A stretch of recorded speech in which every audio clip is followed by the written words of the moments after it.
everybody, welcome back to the Noel Casler podcast, episode 118, I believe it is.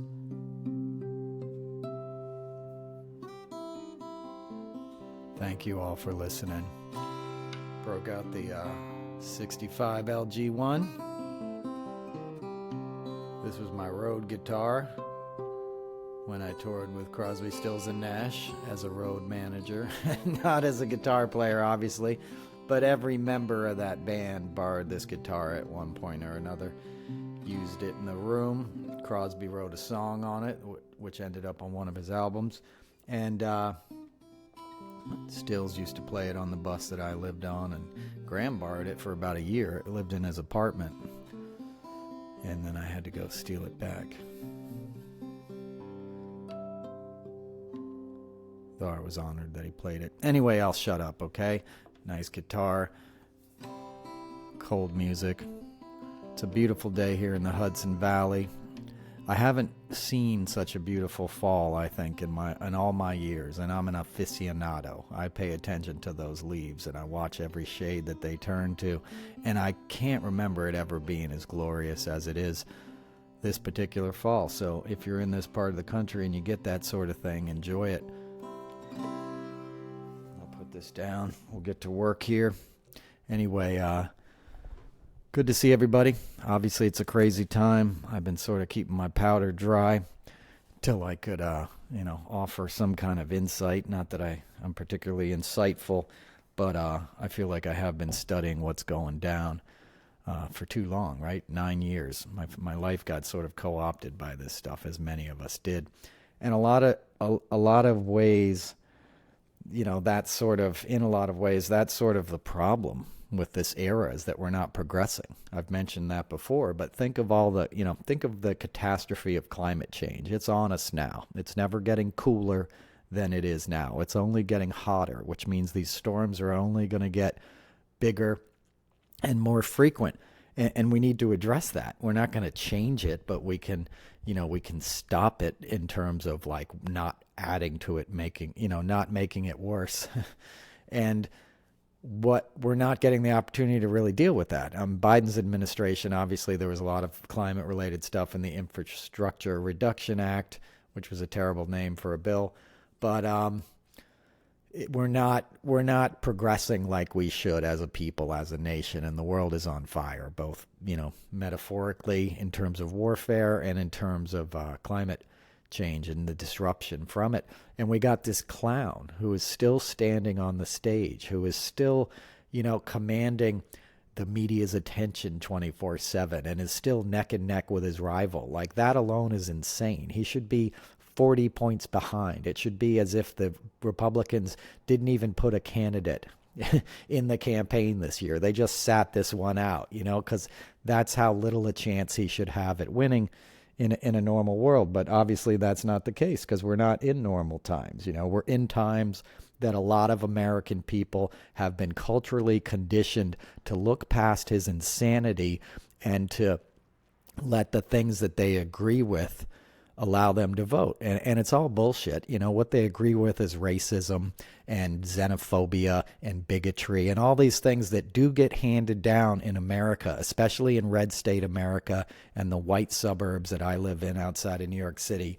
And, too much of this land hasn't evolved. The southern states, there's a lot of really cool hip people down in the South, and a lot of them listen to this show.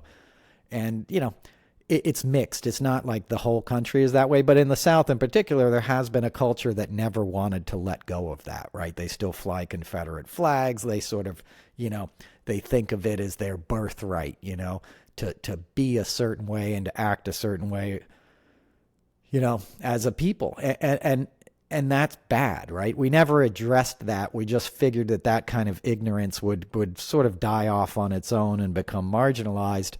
And it's been the opposite, right? And it took somebody like Trump who saw the opportunity there to grift those people, moved in on the grift, and married it with this political movement, MAGA, which is funded by billionaires, and, guys are obsessed with having a theocracy in America, and tech bro weirdos like Elon Musk and Peter Thiel and all these outside interests most notably the Koch brothers and the petrochemical industry, who's completely threatened by any kind of progressive awareness of what their product is doing to the planet. And they'll get behind any political, situation that can continue to allow them to do business as usual. And that's what this is about. But it took a clown who spoke their language, right? A Kid Rock joining a Trump at an Alabama football game and throwing out chicken tenders, to the MAGA fans, speaks to that side of America, and they're very good at sort of mass producing that mentality and making all kinds of toxic iconography and products to go along with it, the T-shirts and the bumper stickers and the AR-15s. And then you had the NRA, who was pumping propaganda into the minds of these people for decades, letting them think that, somebody was going to come into their house and attack them and they better protect their family. And we all know who that person was, or what people they would, single out as the threat to the, good Christian white Americans who better arm up, and all this bullshit that taught people to fear their fellow man instead of understanding and opening their hearts towards them. And when someone has been manipulated like that, it's very hard to reach them, and especially if they're being led by a guy who is the most damaged among us. Trump will go down as the worst American in American history. I promise you that, okay? He'll take the place of any serial killer. He may get rivaled by like the Sackler family or somebody like that, but Trump has almost 1 million people that died because of COVID, because of his bungling of it in the beginning. He mismanaged that pandemic and lied about it and lied to the American people in January and February, where we could have been getting ahead of it, and then it was on us and it, just ripped through our cities like a wildfire, including my city, where they were stacking up bodies. And he was still, trying to tell people not to wear masks and sending testing machines to his buddy Vladimir Putin instead of giving them to American hospitals and stuff, So, and these weren't just the kits. He was sending the machines. It's high-tech equipment, that we needed.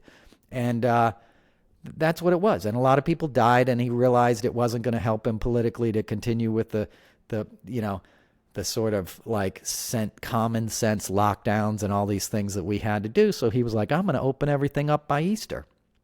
And folks forget, the first public rally in 2020 was him having a rally out in Oklahoma, in Tulsa, I believe. And that guy died.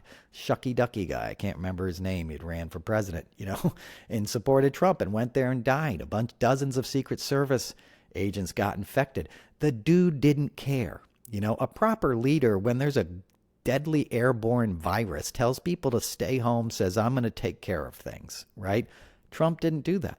Even the relief checks, which he's apparently getting credit for now in certain demographics, that people are saying, well, I was better under, Trump. He put money in my pocket. He held up those checks to print his name on them. You would have gotten him faster if he didn't stick his ego in the thing, but he was hoping that might help him with his election. And by the way, they were passed by a Democratic-controlled Congress. That's the reason he got those checks, because Nancy Pelosi was able to get that legislation through.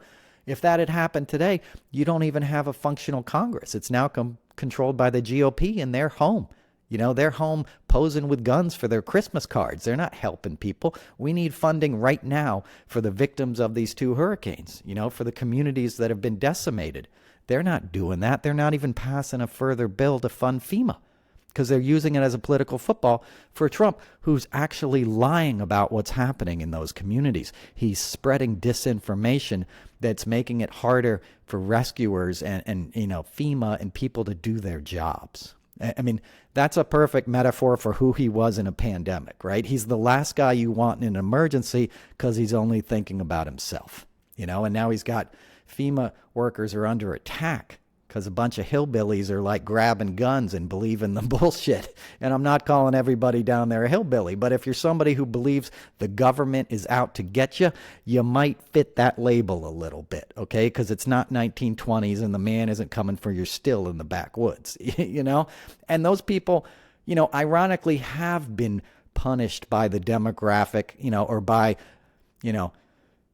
a government sort of ignoring the plight of the poor, or ignoring the plight of,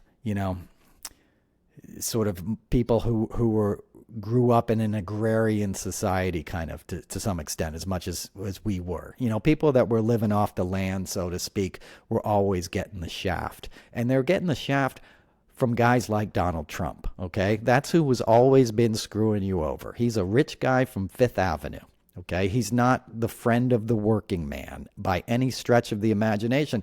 And the fact that he has such a hold on those people is going to take generations to unpack, because to understand it, you have to understand the culture that's being fed to them, how it constantly reinforces itself.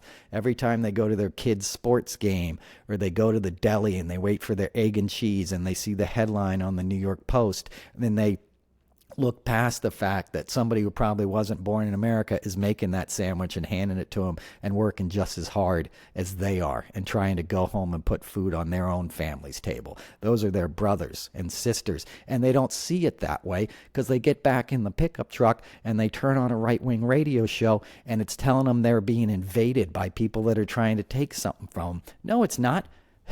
No, we are not, okay? Those are the people who are making our economy run. The dudes at the top are just siphoning off more than their fair share, not paying taxes on it, and then turning around and manipulating you, making your communities worse off, defunding your health care and your education, and telling you that they're doing it for your better good.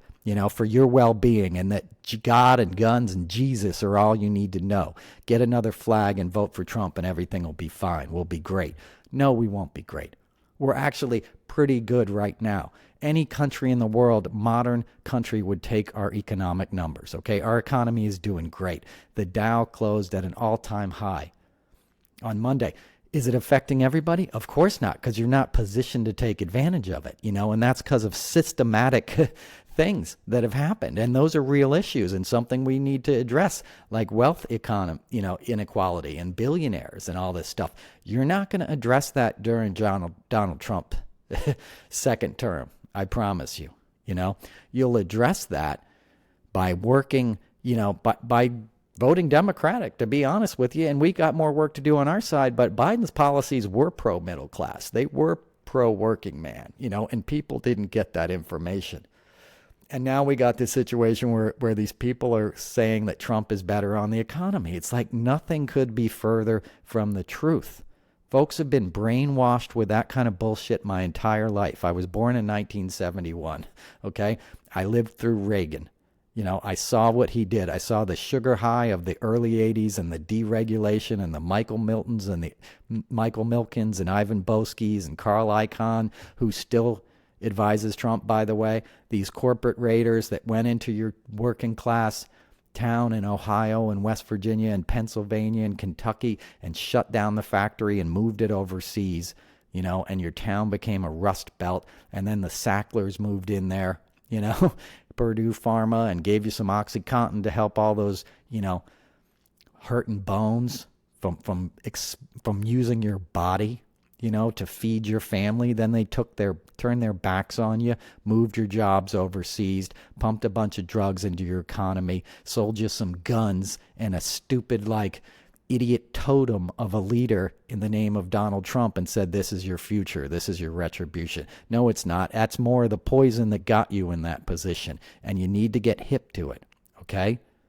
Real government, a functional government lifts all boats, right? They all rise at once. And the Democrats have equanimity baked into all of their policies. I saw it for myself when I went to the White House a couple years ago. I sat down with a lot of the, advisors that were working on economic policy with Biden. And it was always at the front of their, agenda to make sure that this was equal, that it wasn't going to play favorites, that everybody was going to get a piece of the massive funding that we injected into the economy. And you're seeing the results of it now. And people forget Obama dug us out of a hole, and he did that with Joe Biden, who he picked Joe Biden because of his relationships in the Senate and his ability to get things done, to get big legislation passed. That's part of what we do in this country. That's what, FDR did, that pulled us out of the Great Depression, the New Deal. You want that. We need that now. We need giant public works projects. We need to get people involved in alternative energy and working towards that. We need to get sane because the world is spinning out of control in an insane way, And it's a lot. It's a lot to handle.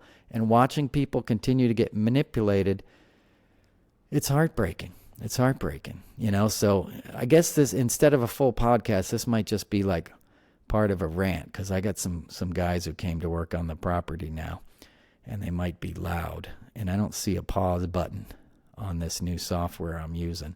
So I'm just going to keep talking for a minute. I'm saying the same thing all the time anyway. You guys get it. You know what I mean? That's why I don't do this all the time. I'm not trying to make a buck off you. I'm not trying to get your attention. I appreciate all the folks who bought T-shirts and signed up for Patreon and all that kind of stuff. Thank you. You're supporting the work I'm doing. The folks that are subscribing to the Substack, that's where I'm really able to make my points in a more concise way than I can do on the podcast. I see a lot of information out of there, a lot of people playing dumb about stuff they already know about and talking about it for clicks. I see it with Trump and his incontinence. That came from me, like that Trump wears Depends. He does. And I wasn't, I did it as a joke in my stand-up act, but what I was trying to point out to people is that he was an addict in active addiction, which is the last thing you want. I'm in recovery. I've been in recovery and involved in my recovery every day, for almost 2 decades. And it hasn't been a straight line. It never is. It's one day at a time. Well, it wasn't in my case. Some people, it is. But, it's a lot of work is my point. And I'm not shaming anybody who has addiction, but if you do a 4-step and you figure out what your defects are and you work on trying to remove them so you can be a sane and sober person who isn't raging out at the world and stepping on toes and screwing people over and blaming everybody else for their problems. Sound familiar? Right. That's Donald Trump. That's who he is, because he never did any work on himself. Right? He never addressed his underlying addictions and what was motivating him. So what you're seeing is self-will run riot. You're seeing a man who's roiling in resentment, who's addled, whose brain is clearly failing, who was never in good shape, who's never shared his medical records. He sent his thugs into Dr. Bornstein's office to steal them. It was the first thing he did in February of 17 when he was president. When he got into the Oval Office, he sent Keith back up to New York with Alan Garten and Matthew Calamari, and they went in and took everything. They weren't doing that because he has high cholesterol, okay? That was his drug dealer, his pill guy, and he was trying to cover that up, and he's covered it up ever since. And that guy died in January 21, right after January 6. He mysteriously died in his home down in Scarsdale, and his family put out a real quiet death notice in the New York Times, and no one said the cause of death or anything. Another one of those convenient deaths that always benefits Donald Trump. Anyway, so my point is, people will use that kind of stuff because it gets a lot of clicks, and they'll act like they're taking it all seriously and it's news to them. I saw, one of these PACs was doing that the other day, the same PAC I made a video for 4 years ago when they had their Diaper Don hashtag. People are using the salacious stuff to build up their brands and make money instead of really trying to, nail down what we're up against here. It's like the accounts that constantly retweet the Trump clips. You're not helping anybody. You've made him ubiquitous this entire time. He gets more airtime than the accomplishments of Biden's administration. It's always been that way because Trump equals money on both sides of the media aisle, and Trump knows that as well as anybody else. That's why everybody seems addicted to it. That's why every time you turn on, MSNBC or whatever, it's like a podcast. You're just watching a bunch of panelists talking over their Zoom calls in front of their laptops. That's not just because it's, a post-pandemic era. It's because they found out it was cheap and easy to do that, and people had an insatiable desire to hear about this, and that's not all bad, right? But you got to offer people insight. You got to offer people a way out, and you have to clearly articulate what we're up against, and you see a lot of that now, which is good. I've been raging about it for years, and people would look at me like I'm crazy when I would talk about how Trump is going to take over, or attempt to take over and steal this election. And now people are like, hey, wake up. He's going to try something. He's been building an army for 4 years. I promise you, I've seen him. I was down in Florida. I saw him in a hotel doing something. I don't know what they were doing, but they were sort of MAGA warrior, military, looking types. And they were training for something. And my guess is that on election night, he tries to, say he won Pennsylvania. Because in Pennsylvania, you only begin counting the mail-in ballots on election day, and it takes about 4 days to count them, right? He might get a bump because a lot of it is red, even though ultimately I think we'll win it. But, a lot of it's red. So he could say, I won Pennsylvania. Anything else is fake news. They're trying to steal it, and sort of claim power at 8 o'clock at night and hope that there's enough staged chaos around the country, which they've already sort of hinted at that they're going to try to do, to say, hey, take to the streets, defend me. They're trying to steal the election again. And there's enough knuckleheads that are going to believe that to cause some serious problems. It doesn't take everybody. It's not going to be just a huge civil war all at once, but if you had a guerrilla warfare type thing and a bunch of crazy stuff happening and you didn't know how it happened, you'd have a situation which would quickly turn into a constitutional crisis, and that's what he's banking on. Right? Because he's got the House now. He's got little Mike Johnson, who's a complete sycophant, who was one of the guys who filed the lawsuits to overturn, the election in his favor in 2020. I think people forget that, but when he was more of like an anonymous congressman, that's what he did. He went and filed all these election lawsuits in places like Pennsylvania and stuff. He knew it was a legit election, but he was trying to help Trump stay in power. And Trump is only built on that base of corrupt, venal, men that'll do his bidding. So he's got them all through the Congress. He's got them in the Senate. We've already seen how Mitch McConnell behaved last time. You can't count on him. He's got J.D. Vance as a running mate who's even like in many ways more of a threat than Trump is. Because the one thing that helps us with Trump is that he's his own worst enemy. Like, he's such a dumbass that he can't help but screw things up. A guy with a little more discipline would do some real damage. I wrote about this in my Substacks last week. For example, like over the weekend, it wasn't looking good, right? The New York Times did 2 articles about,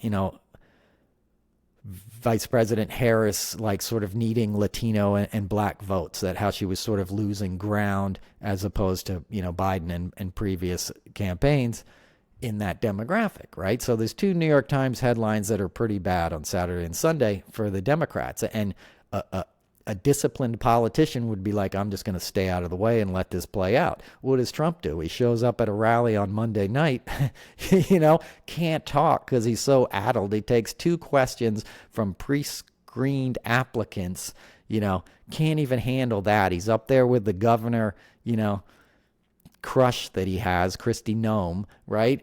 And he's just like, fuck it, just play the music. And he stands there and weaves and bobs for 40 minutes on stage while this music is playing. I mean, it was psychotic. It was performance art. It looked like something Andy Warhol would have had at his factory. It was just like, or would be playing in the basement of a weirdo club in Berlin or something while people masturbated and watched this weird clown guy on stage, doing like this weird interpretive dance. Like, it's beyond bizarre. It is a bad trip watching that guy. That's what you're watching. You're watching, like I said before, all these character defects married with all this addiction, working on a brain that has only been fed salt and fat for 80 years. Okay, that's the result you get of never exercising, of never having fresh air, of slathering your face in chemicals, of living in Florida, in an air-conditioned, mildewed club that you think is all classy, which is not. It's a convention hall. It's not a nice place. So that's the result of that insanity. So he does that, then he shows up at the Economic Club of Chicago yesterday, where he's questioned by the head of Bloomberg, Mick Mickelwaite, I believe is his name, who's a very urbane, smart guy who knows what the hell he's talking about. And Trump clearly can't answer any questions. He gets through the interview because he's got enough of his lackeys in the audience to clap and jeer when he devolves into just being like a club comic heckling, his interviewer, instead of having substantive answers and explaining his policy positions, he's just like, you don't know anything. What does the Wall Street Journal know about the economy? What does Bloomberg know about the economy?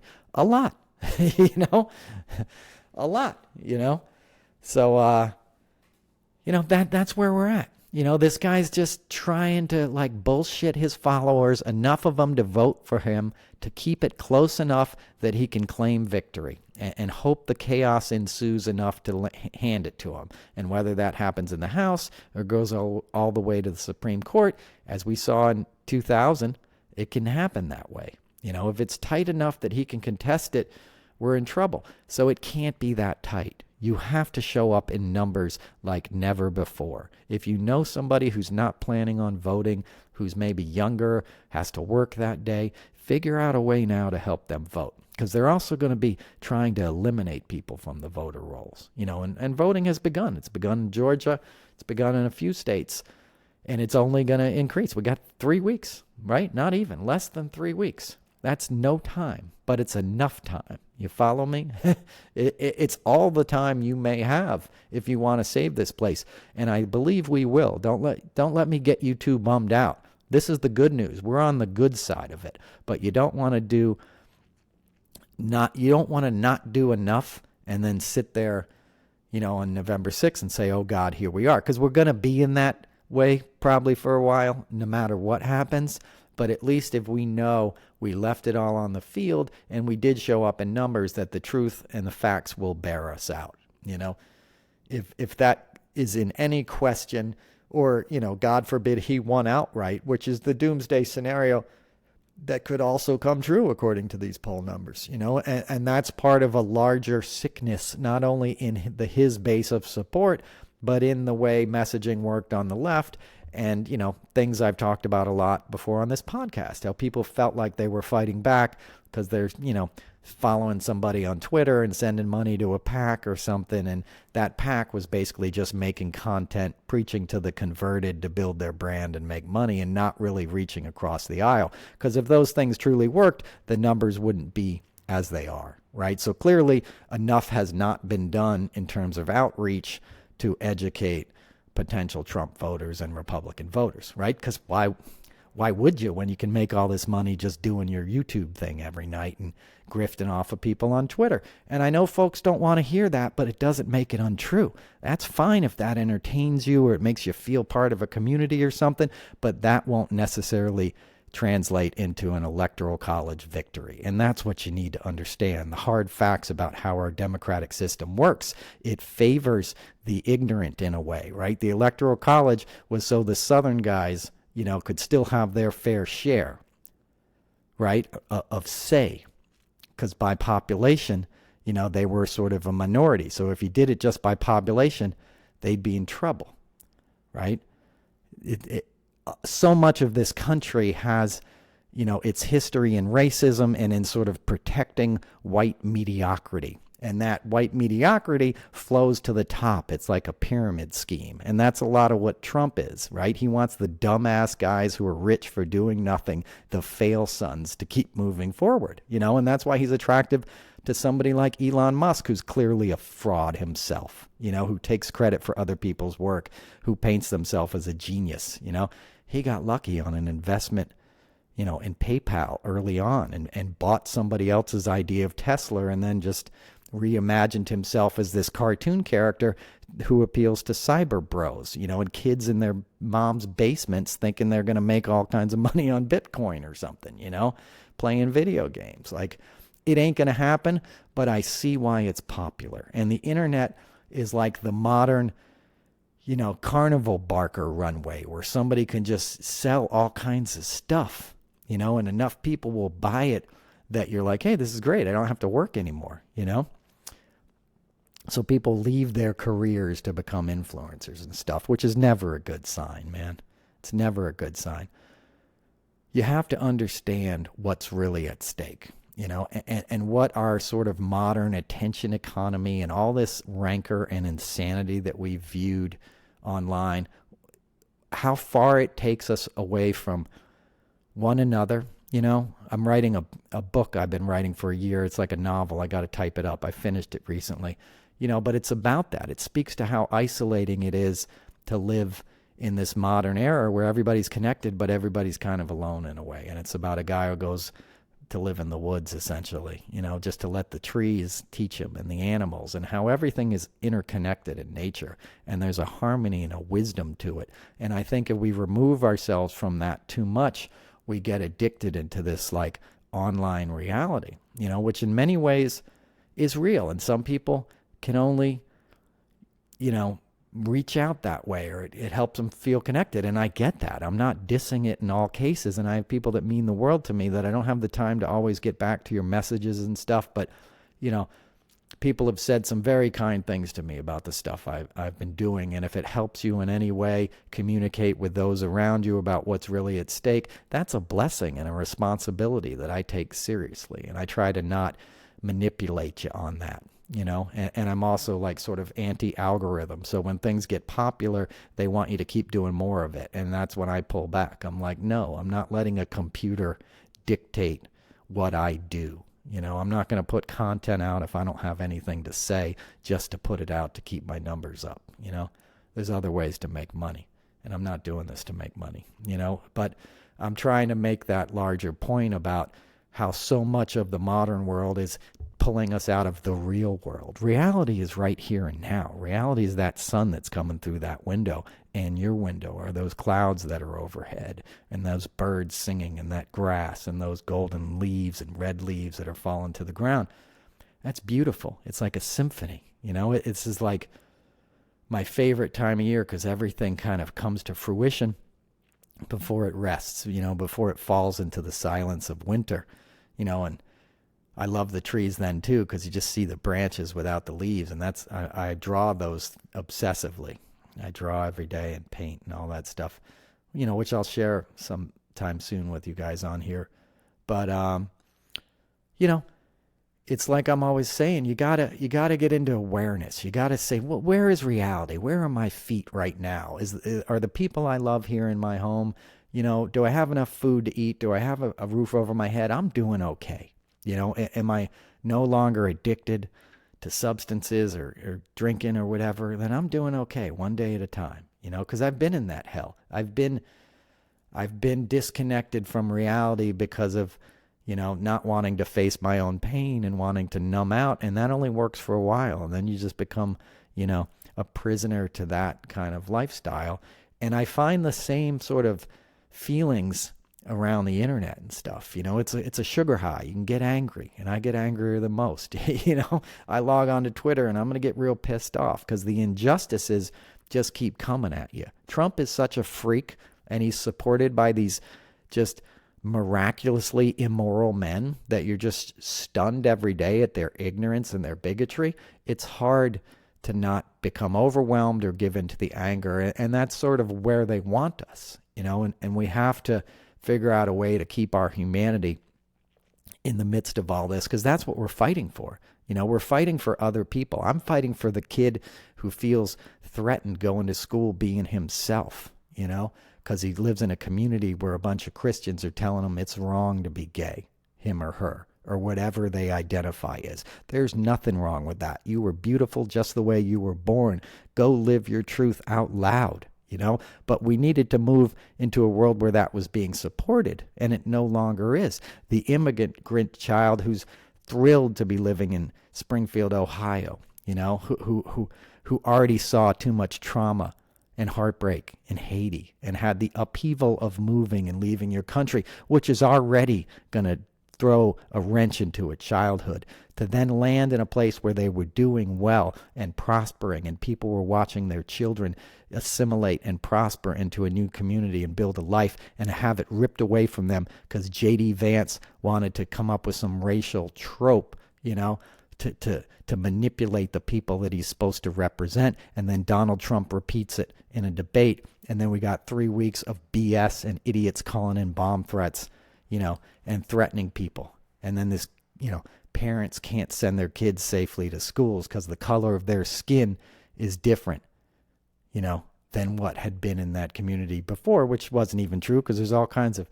diversity already in Ohio. Like, it's bullshit, and it's the lowest common denominator. And I guarantee you the MAGA people that fall for that crap are much less educated, much less sophisticated than the Haitian immigrants that have protected status that came here legally to work hard are. You know, how many MAGA guys you know that speak French, right? Those Haitians do. I've written about this. You know, I'm blessed to have my life enriched by Haitians that I love and have known culturally, you know, through my grandmother's work. So, you know, and that applies to every nationality. You know, the good thing about America is the diversity. I grew up in a neighborhood outside of D.C. I was like the only white kid in my neighborhood. My best friend was a Palestinian refugee, Abdullah. You know, Albert Gannon was his name in school. But his whole family lived in our complex, extended family, his cousins and his mom. I used to sleep over his house every day. All of our other friends, you know, many of them were African American whose parents were going to graduate school at the University of Maryland. You know, they're working as nurses and stuff, going to graduate school at night, striving, building in this place. And they're, you know, people have been systematically discriminated against. My other friend was from Guatemala. It was a melting pot. African, my good friend was from Africa, and we'd go over his house and his mom would cook plantains for us in in oil on a killer cool stove that was like fired with coals and stuff. Like, that was another culture, you know, because I was on the Steakum 70s, you know, like TV dinner era. And here's this like fresh food with this exotic like fruits being like cooked in a way that obviously had been cooked that way for eons. And it was wonderful. It had a richness to it, you know. And then I'd sleep over his house and he'd play a Beatles song on his little tape recorder and be like, "Have you heard the Beatles?" And I'm like, "Yeah, you know, I'm from a hippie family. That's my music." And he would light up and love it, you know. And that was wonderful. It makes me tear up because we were all Americans. Then we'd all put on costumes and go trick-or-treating and play and watch football and do all the other stuff we do. Everybody wants the same thing. We're not that different. You know, that's the other thing you gain if you travel and if you've been around the world. Everybody wants the same stuff. You know, Anthony Bourdain used to live in my neighborhood in New York, and I idolized that guy. You know, I read Kitchen Confidential when it came out, and I'd watch his show when I could. I never talked to him. He was like a block away from me towards, you know, where he lived at the end. He was obviously always traveling.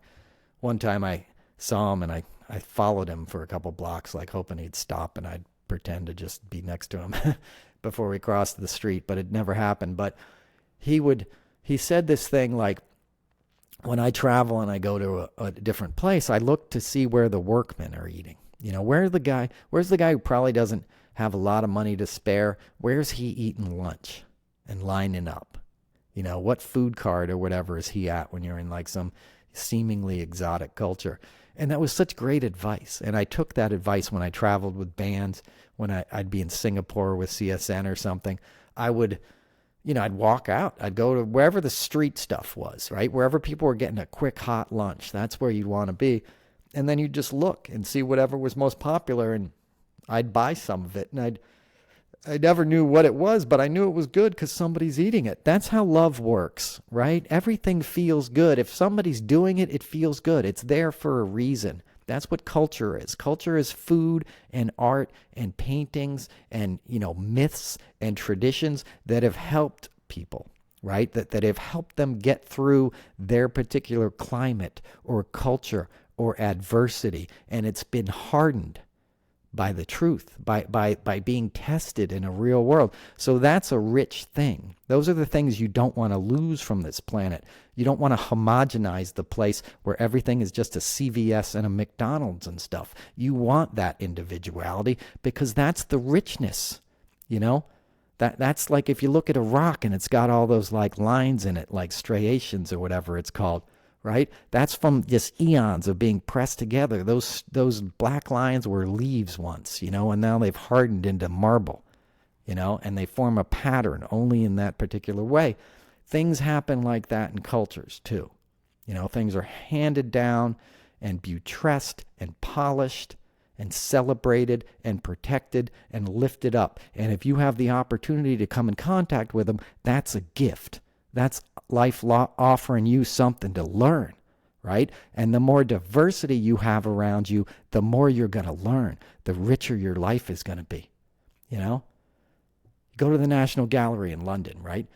If you just had one painter in there, you know, from one place, it wouldn't be that interesting, you know? You'd be like, oh, a picture of a horse. Oh, cool, look, another picture of a horse.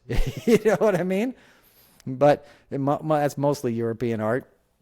But you get my point. You walk through different rooms, and there's all kinds of different stuff, and you're in 3 rooms, and you're like, I'm completely overwhelmed. I got to come back tomorrow because I've seen so much richness and history and stuff, you know?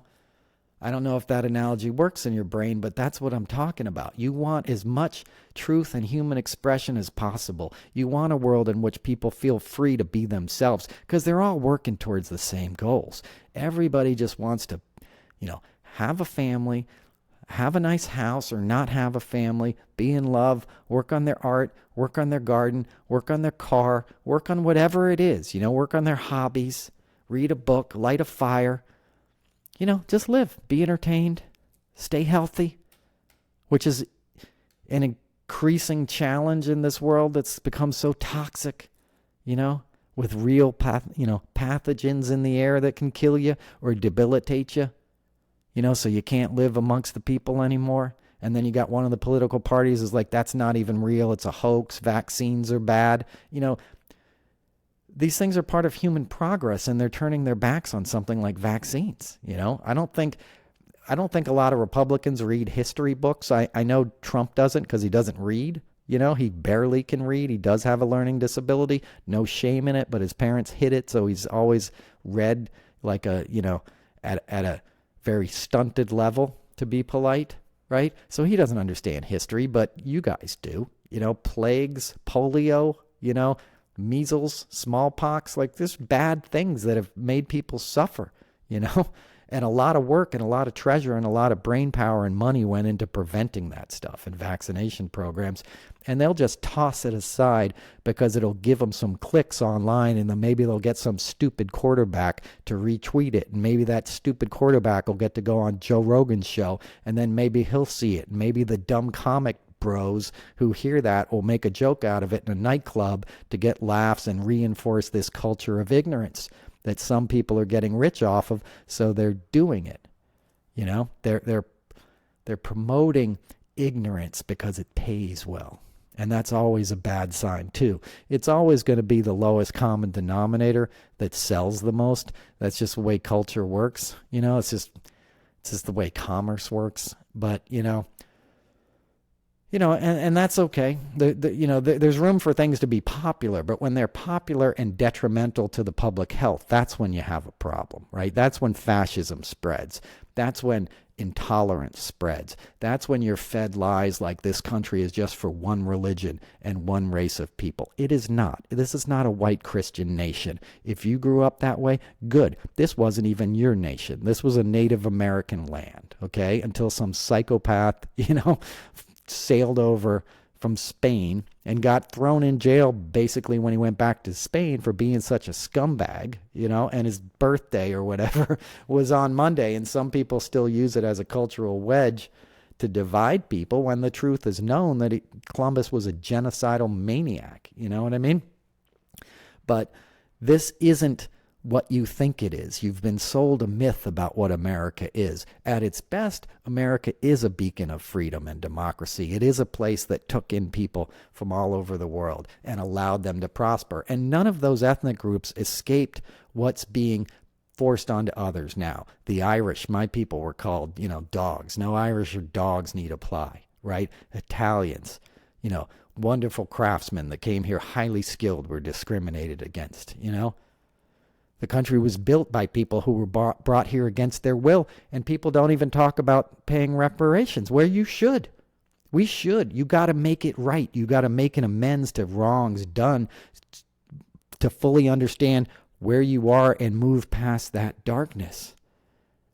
VP Harris apparently brought that up on Charlemagne the God or something, the God. I'm not hip. I don't know. Is he a god? Like, I don't even know. But I'm glad she brought it up. It's ballsy. It's the kind of thing you need to talk about, though, because it goes into what I was saying about a 4-step. You can't just figure out what your defects are and then do nothing about it. Then you got to take action. You got to look out at your life and say, where, you got to take an inventory. Where have I been wrong? What are the self-centered themes that have run through my life that were based in fear? Where did I waste my time in a resentment against another person who had wronged me instead of just being the best version of myself I can be? And what's going to prevent me from doing that going forward? Guilt and shame are a big part of that. And you'll spend a lot of time trying to cover up emotions you're not comfortable with instead of just owning up to what you've done and making amends, financial restitution in many cases. And as a nation, we should be working towards that. That doesn't mean we're going to come and take everything from you, but for the amount of money we spend on bombs and military and all this other stuff, we can feed kids. We can make sure people that were discriminated against since the beginning of time can get their fair share. Native Americans, African Americans, we can educate people as to what we've done in terms of exploiting and holding down all the immigrants that made this country great. We can take stock and take inventory of our nation and get a better idea of who we really are, and that can be our strength, because it is our strength. That is reality, whether you deny it or not. It's not this myth of only like white Christian men and women should prosper and everybody else should be in this subservient role. That kind of lie has been told throughout time, and it never ends well for that empire, okay? It always ends, in disgrace and ignorance, and we need grace. We need grace in this country now. We need love and compassion and tolerance, and we need to work together, okay? Because we're all on the same team. We're all the human race. We just, we've just let all kinds of things divide us, and we've lost track of we're losing, we're losing what's good about ourselves as a nation by being divided, by being this full of rancor. And we have to become so intolerant of hate, of bigotry, of xenophobia, that we just don't welcome it in any situation. And we have the guts to call it out when we see it. And to not only, I'm going to call it out, sign up for me, and you'll hear me call it out 3 times a week if you become a paying member. Like, fuck all that. You know what I mean? Listen to the people that are just trying to tell you the truth. They don't want anything from you. Give your money to somebody who needs it. Save it. Help a pet that's in a shelter that needs a home. Help somebody who can't afford their medical bills, and help us get this country back in shape where people are taken care of. You shouldn't have to worry about your health insurance the way we do in this country. It is insane in the modern world that our healthcare system is as it is. And a guy like Trump gets elected, somebody like me is going to lose their health insurance. I get mine through Obamacare, the exchange, as do millions of Americans. They want to take that away. They want to take away Social Security. They want to take away public education. They want to dismantle the Department of Education so they can have more of their brainwashed followers, that are sick and angry and got guns in their hands, eating junk food, and taking, God knows what kind of drugs and stuff, and meth and all this crap, Like, it is insane, but we can be done with it. We can be like, that was a bad trip for 9 years and it is over.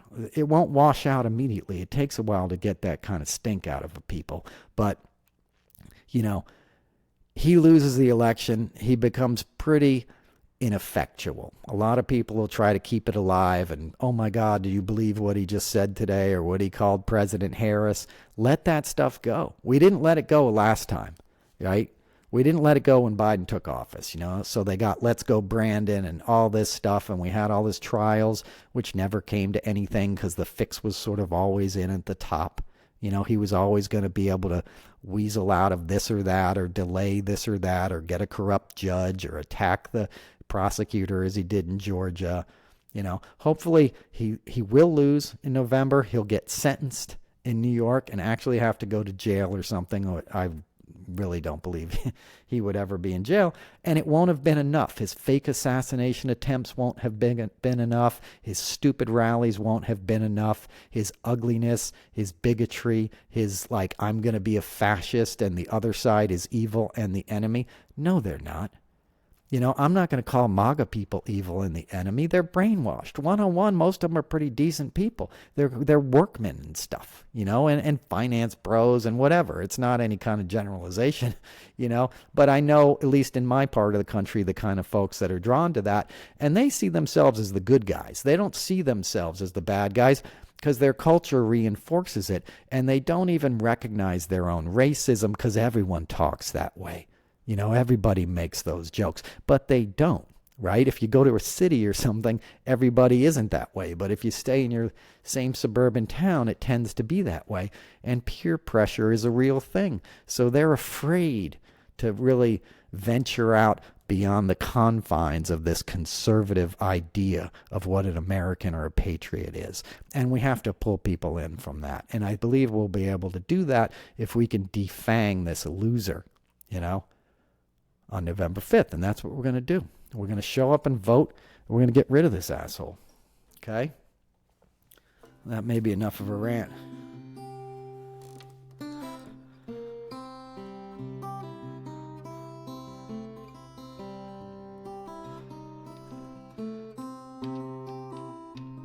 I'd like to take a moment just to talk about the people who are still suffering, you know, because of these storms. I have a listener to the show who ordered a t-shirt, and she lives in Black Mountain, North Carolina, and the t-shirt came back, you know, no address, and I don't know what to do. I haven't heard from her. I emailed her. Obviously I refunded the money, but I'm just worried about her well-being, you know, and that's just a personal example, but I just can't imagine how many people are still, you know, living without and suffering. And I just want you to know you're not far from my thoughts. And if there's anything I can do, let me know. I don't know what I can do, but, and for all those people who are scared and freaked out, you know, don't be. Whatever happens is going to happen. You know, in essence, everything is as it's meant to be. And if you can develop some sort of awareness and tap into that inner peace, that silence, you know, we can stand up to whatever we have to stand up to. You know, it's a question of not losing your own, you know, sort of equilibrium, you know, not getting too out of balance. And you do that by replenishing the good things, by dancing, by listening to music, by listening to, like, you know, things you love, bird song and child's laughter. All right, on cue, the leaf blowers are starting. I fucking hate leaf blowers so much, but they're doing a little fall cleanup for a reason. Anyway, I love you guys. Episode 118, Noel Casler Podcast. I'll see you next time. Thanks for listening. NoelCasler.com, Noel's Notes on Substack. Check it out. I'll see you soon. Vote.